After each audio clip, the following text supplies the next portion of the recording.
خیال یہ تھا، اور پھر خبریں بھی سامنے آئیں، وہ تصویریں بھی آئیں کہ یہ جنرل قمرجیت باجوہ صاحب نے انیشیٹو لیا ہے، ورنہ عمران خان صاحب اس معاملے کو شاید اپنے ہاتھ سے نکال بیٹھتے یا یہ معاملہ کوئی زیادہ گڑبڑ ہو جاتا۔ تو جو وہ بشیر فاروقی صاحب اور مفتی منیب الرحمان صاحب نے جو رول پلے کیا ہے وہ جنرل باجوہ صاحب کی مداخلت کے اوپر کیا ہے۔ تو اس سلسلے میں دو جو ہے میں آپ کو حوالے دیتا ہوں۔ ایک ہے ریڈ زون فائلز، وہ ہمارے سینئر صحافی ہیں، میرے تو باس بھی رہے ہیں، میں نے ان کی زیر ادارت کام بھی کیا ہوا ہے ایکسپریس نیوز میں۔ فہد حسین صاحب نے بڑا اچھے پیرائے میں وہ ڈان میں یہ والا شائع کر دیا ہے کہ سٹوری پوری کی پوری، کہ جس میں انہوں نے نام تو نہیں لیا لیکن one of the main most powerful man, اس طرح کر کے انہوں نے ذکر کیا کہ انہوں نے ہی آرڈر ٹو ہز ایڈی، کہ انہوں نے اپنے متحد کو آرڈر دیا کہ جناب مفتی صاحب کو اسلام آباد بلایا جائے۔ تو پھر وہاں سے آگے وہ چل کے بتاتے ہیں کہ جی کہ یہ پنجاب میں ایک بڑی پارٹی تشکیل پانے جا رہی ہے، یا ایک بڑا رول مل رہا ہے اس کو ٹی ایل پی کو، اور اس قد کاٹ کی کوئی جو مذہبی تنظیم ہے یا جو ایسی مذہبی جماعت جو سیاست میں حصہ لے رہی ہو، اس طرح کی کوئی نہیں ہے۔ تو وہ سارے اشارے کنائیں جو ہیں وہ اسی طرف جا رہے ہیں، جس کی میں نے کل بھی آپ سے ذکر کیا تھا کہ زاہد کشگوری صاحب بھی یہ بات کر رہے ہیں اور فواد چوہی صاحب اس کا جواب دے رہے ہیں کہ اس طرح کی پارٹیاں جب ان کو ان کی ضرورت سے زیادہ، ان کی صلاحیت سے زیادہ کام دیا جاتا ہے تو وہ کر نہیں پاتی، وہ ان کے اندر جو ہے وہ سیاسی جو معاملات کو ڈیل کرنے کا جو ایک وسعت ہوتی ہے وہ بڑی محدود ہوتی ہے۔ تو کیونکہ وہ لیبلڈ ہوتے ہیں اور وہ ایک اسکول آف تھاٹ کے ہوتے ہیں، بہرحال اس کے اوپر کیا بحث کرنی، یہ وہ اعتراض انہوں نے کیا اور ٹی ایل پی اور سنی تحریک نے ان کو اس کا جواب بھی دے دیا۔ اس سے ہٹ کر انڈیپینڈنٹ جو ہے ایک وہ کہہ لیں کہ آن لائن ایک ویب سائٹ ہے، غالباً برٹش کے ہے، مستند ہے، موقر ہے جس کو کہتے ہیں، انہوں نے مفتی منیب الرحمان صاحب کا انٹرویو ان سے گفتگو کر کے شائع کیا ہے۔ اس میں انہوں نے کہا ہے اور دو ٹوک الفاظ میں کہا، ببانگ دوہل کہا ہے، یعنی کوئی شک شبے والی کوئی گنجائش نہیں رہنے دی انہوں نے کہا کہ جی کہ مجھے درخواست جو تھی یا اس معاملے میں پیشکش جو تھی صلح کروانے کی، مداخلت کی، وہ جنرل قمر جاوید باجوہ صاحب نے دی تھی، اور انہوں نے کہا تھا کہ جناب کہ مفتی صاحب یہ آئیں اور یہ والا معاملہ آ کے سنبھالیں۔ تو انہوں نے پھر کہا کہ میں نے جو جنرل قمر جاوید باجوہ صاحب ہیں ان کو مشورے بھی دیے، اور وہ مشورے کیا تھے، وہ کتنے صائب مشورے تھے، اور مفتی منیب الرحمان صاحب کی اپنی رائے ہے، اس رائے سے اختلاف کیا جا سکتا ہے، ان کی مرضی ہے وہ جس طرح بھی چیزیں سوچتے ہیں، لیکن کسی جمہوری معاشرے میں اس طرح کی سوچ جس طرح کی ان کی ہے وہ میرا نہیں خیال کہ ہونی چاہیے۔ میں ان کے ساتھ بڑے احترام کے ساتھ اختلاف کر رہا ہوں، اور میں ایک پیور جو کہتے ہیں کہ میں لبرل اور مذہبی اس طرح کی بات سے نکل کر دستور کی بات کر لوں کہ دستور اور جمہور کے معاملے میں کے اصولوں کے اوپر اگر ان کی رائے کو پرکھا جائے تو وہ کوئی زیادہ مناسب نہیں لگتی۔ انہوں نے کہا کہ جی میں نے پہلی بات تو یہ ہے کہ میرا کوئی پولیٹیکل ایجنڈا نہیں تھا، نہ ہے، اور ٹی ایل پی کس سے اتحاد کرے گی کس سے نہیں کرے گی مینوں نہیں کو پتہ، میں نے تو صرف وہ امن و سلامتی کے لیے یہ والا کردار کیا، ملکی مفاد اور امن و استحکام کی خاطر حکومت اور لبیک تحریک کے درمیان میں نے اپنا ایک کردار ادا کیا ہے، اور جنرل باجوہ صاحب نے مجھ سے بات کی تھی، انہوں نے مجھے کہا تھا کہ یہ والا کردار ادا کرو، تو میں نے جنرل باجوہ صاحب کو باور کروایا کہ جناب کہ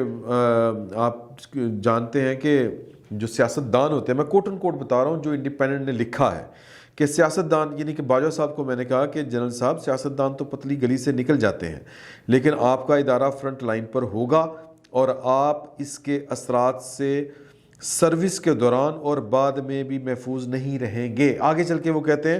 آج کم لوگ ہی جانتے ہیں کہ شوکت عزیز کوئی وزیر اعظم ہوا کرتے تھے، لیکن ہر ایک کو یاد ہے کہ جنرل پرویز مشرف کے حکم پر سانحہ لال مسجد ہوا۔ یہ انہوں نے بات کہی ہے، اور وہ یہ کہتے ہیں کہ جی کہ میں نے ان کو جنرل صاحب کو یہ بھی بات بھی کہی تھی کہ یہ دیکھ لیجئے گا کہ جو لبرل حلقہ ہے پاکستان کا وہ لال مسجد کے ایشو کے اوپر رات 12 بجے تک حکومت کی ملامت کر رہا تھا کہ آپریشن نہیں کر دے۔ جب آپریشن شروع ہوا تو وہی لبرل طبقہ جو ہے وہ کہتا ظلم کیا اٹھا، اور حکومت جو ہے وہ فارغ ہو گئی۔ پھر اسی تناظر میں انہوں نے یہ والی بات کہی کہ شوکت عزیز کے اوپر تو اس کا کوئی بوجھ نہیں پڑا اور وہ مطلب نہ ان کو کوئی یاد کرتا ہے، پرویز مشرف صاحب کے کھاتے میں ہے۔ تو حضور پرویز مشرف صاحب جو تھے وہی اس وقت جو تھے وہ دارالحمام تھے، وہی اس وقت وہ فیصلہ آباد کا گھنٹہ گھر تھے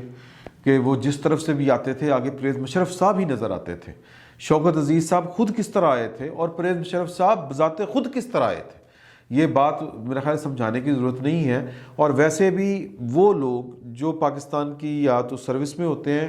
اور یا پھر جو ہیں وہ جن کو بڑا ایک تانا ملا کرتا تھا ملڈا ملٹری لائنس کا ایک دور میں نا، جب ایم ایم اے بنی تھی، تو وہ تو خیر وہ جیسے تیسے تھے، الیکٹڈ تھے۔ جو مفتی منیب الرحمان صاحب ہیں، یہ اس طرح کے جو قد کاٹ کے لوگ ہوتے ہیں، ان کا مسئلہ یہ ہوتا ہے کہ وہ قوم کا درد تو ان کے اندر بہت ہوتا ہے، بہت زیادہ ہوتا ہے، لیکن ان کے پاس جو ہے وہ یہ سہولت نہیں ہوتی کہ ان کو لوگوں نے منتخب کیا ہو اس درد کا علاج کرنے کے لیے۔ اب میں یہ بڑی بات وہ گھسی پٹی سی لگے گی آپ کو کہ یہ کام ان کاموں کے لیے کہ جی کہ یہ ہمارے گھر میں یہ والے میس کریٹ ہے، یعنی ملک گھر ہی ہوتا ہے نا، تو اس کو چلانے کے لیے، ٹھیک کرنے کے لیے ہم mister A, mister B, mister C, ان میں سے کسی ایک کو منتخب کرتے ہیں کہ آپ آئیں اور آ کے یہ معاملات چلائیں یہ، اور وہ اگر چلا پایا تو ویری گڈ، ہم تالیاں بجاتے ہیں اور اس کو شاباش دیتے ہیں اور اگلی دفعہ بھی اس کو یہ ذمہ داری دے دیتے ہیں۔ اگر وہ یہ ذمہ داری پوری نہ کر پائے، گند میں مزید گند کر دے، تو پھر ہوتا یہ ہے کہ ہم تو اوئے شوئے کرتے ہیں، بےعزت کرتے ہیں اس کو، اور پھر اگلی دفعہ ووٹ بھی نہیں دیتے بلکہ پاس سے بھی نہیں گزرنے دیتے۔ لیکن جو اس طرح کے لوگ ہوتے ہیں جو اپنے آپ کو تو ان کاموں کے لیے پیش نہیں کرتے، اگر پیش کرتے ہیں تو لوگ ان کو اس کام کے لیے چوز نہیں کرتے، پسند نہیں کرتے، پھر وہ اور راستے تلاش کرتے ہیں مشہوری کے، کمپنی کی مشہوری کے لیے، یا پھر یہ کہ اپنی انا کی تسکین کے لیے، یا پھر یہ کہ جی پہلی بات یہ کہ یہ مینڈیٹ کسی کے پاس نہیں تھا ماں سوائے حکومت کے،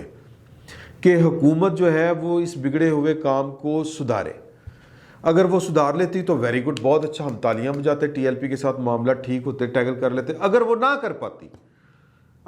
کر پاتی میں کہتا ہوں میس کریٹ ہو جاتا، میں کہتا ہوں بربادی پھیل جاتی، تو ذمہ دار تو وہ حکومت ہوتی نا جس کو اس کام کے لیے منتخب کیا ہوا تھا۔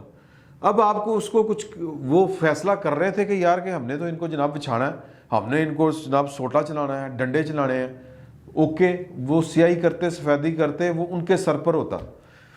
اب یہ کہنا کہ جی وہ ملک میں فساد پھیل جانا تھا، میں نے یہ کیا، میں نے وہ کر دیا، مجھے فلانے کا، سر آپ کو اس قوم نے نہیں کہا، سیدھی سی بات ہے، یا اس قوم کے کسی منتخب نمائندے نے نہیں کہا۔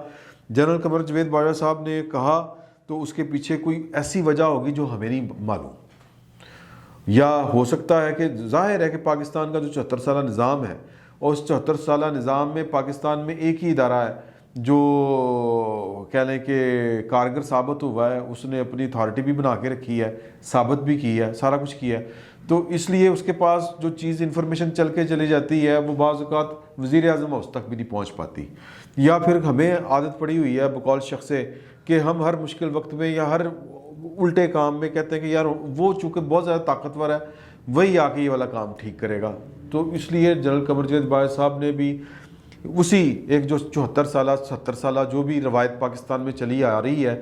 اسی کے بہاؤ میں وہ انہوں نے یہ والا کام کر دیا، اپریشیٹیبل ہے، اوکے ٹھیک ہے، اگر مطلب لیکن اگر ہم بک کے مطابق چلیں، اصول کے مطابق چلیں، کہ وہ کہہ رہے ہیں کہ سیاستدان پتلی گلی سے نکل جاتے ہیں، کون سا سیاستدان پتلی گلی سے نکلا ہے، یہ مفتی منیب الرحمان صاحب جو ہے وہ دو ٹوک بتائیں۔ میرا یہ خیال ہے یہ عمران خان صاحب کی حکومت اور اس کے اوپر بد اعتمادی ہے، اور یہ اس مینڈیٹ کی توہین ہے۔ میں ذاتی طور پر بطور ایک صحافی یہ سمجھتا ہوں کہ جو پاکستان کے وزارت عظمیٰ کے اوپر بیٹھا ہوا ہے، میرے پاس یہ اختیار نہیں ہے کہ میں اس کو کہوں کہ یہ جناب کٹ پتلی ہے، یہ وہ ہے، یہ سیاستدان جانے، اس کے مخالف جانے اور وہ جانے۔ میں بطور صحافی، میں بطور ایک عام پاکستانی، میں یہ مجاز نہیں ہوں یہ بات کہنے کا کہ جی وہ تو جناب وہ تو جھوٹو جھوٹ چتالی، وہ جناب سلیکٹڈ الیکٹڈ، وہ کٹ پتلی، یہ میرے کہنے کے کام نہیں ہے۔ میں یہ سمجھتا ہوں کہ پاکستان کے دستور کے مطابق عمران خان صاحب نے پاکستان کے وزیر اعظم کا حلف اٹھایا ہوا ہے، اور وہ اس بات کے مجاز ہیں کہ وہ جس طرح چاہیں معاملات کو اپنی عقل فہم کے مطابق ڈیل کریں، اگر اچھا ڈیل کریں گے تو لوگوں سے شاباش حاصل کریں گے، اگلی حکومت حاصل کریں گے، پھر ووٹ ملیں گے، ان کی پارٹی چلتی رہے گی۔ اگر وہ کوئی گند کریں گے جس طرح کے وہ کر رہے ہیں، یہ میری اپنی رائے ہے اس کے اوپر، تو پھر وہ جناب لوگ ان کو ووٹ نہیں دیں گے. تو یہ جو جاب ہے، یہ میرا خیال ہے مفتی منیب الرحمان صاحب جیسے لوگوں کو نہیں چاہیے کہ یہ ایک منتخب حکومت سے اس کے فرائض جو ہیں وہ چھین لیں اور پھر وہ بعد میں کہے کہ جی سیاستدان تو پتلی گلی سے نکل جاتے ہو. کیڑا سیاستدان پتلی گلی سے نکلا ہے؟ سیاستدان کو تو پتلی گلی کی دیوار کے ساتھ لگا کے ہمیشہ مارا گیا ہے. تو عمران خان صاحب وہ تو ایک مطلب وہ دور پتہ نہیں کون سا تھا جب کہتے تھے کہ مجھے یہ کریں گے تو میں یہ کام نہیں کرنے دیں گے تو میں یہ کر دوں گا. میں اس طرح کا وزیر اعظم نہیں بننا چاہتا جس کو ایجنسیاں لے کے آئیں اور پھر اپنی مرضی کے فیصلے اس سے کروائیں. یہ وہ آن ریکارڈ کہا کرتے تھے. اب مفتی منیب الرحمان صاحب جیسے لوگ بھی کہ جو بیچارے مطلب مرہون منت ہوتے ہیں کسی حکومتی عہدیدار کے کہ ان کو رویت ہلال کمیٹی کا چیئرمین لگا دیں، یا جو اب رحمت اللہ عالمین اتھارٹی بنی ہے اس کے لیے وہ اپنی جو ہے وہ کینڈیڈیچر جو ہے وہ پیش کریں اندرون خانہ. یہ ساری سرگرمیاں کس لیے ہیں؟ اسی لیے ہے نا کوئی نہ کوئی جناب سرکاری گڈی مل جائے، ہری نمبر پلیٹ، جھنڈا، تو ان کی جو اتنی ہی بساط ہوتی ہے کہ کوئی حاکم وقت وہ جو ہے وہ مہربانی کی نظر سے دیکھے، کوئی نظر کرم کرے اور کوئی نہ کوئی عہدہ ہمیں مل جائے اور دال روٹی چلتی رہے. میں مفتی منیب الرحمان صاحب کی بڑی عزت کرتا ہوں ان کے ساتھ معذرت کے ساتھ، لیکن ان کے بیچاروں کی اتنی پسلی نہیں ہوتی کہ جناب یا پھر لوگ ان کو ووٹ ہی نہیں دیتے. ہم سے بات وہ کرے جو اس میدان کا کھلاڑی ہے. یہ سیاستدانوں کے اوپر تف وہ کرے جو سیاست کرتا ہے. سیاستدانوں کے اوپر لعنت وہ بھیجے جو سیاست کے میدان یا جس نے اپنی سروس پیش کی ہو، اپنے آپ کو پیش کیا ہو کہ میں اس ملک کے سارے کام ٹھیک کر دوں گا، اور وہ پیش کرنے کا طریقہ ہے دستور پاکستان.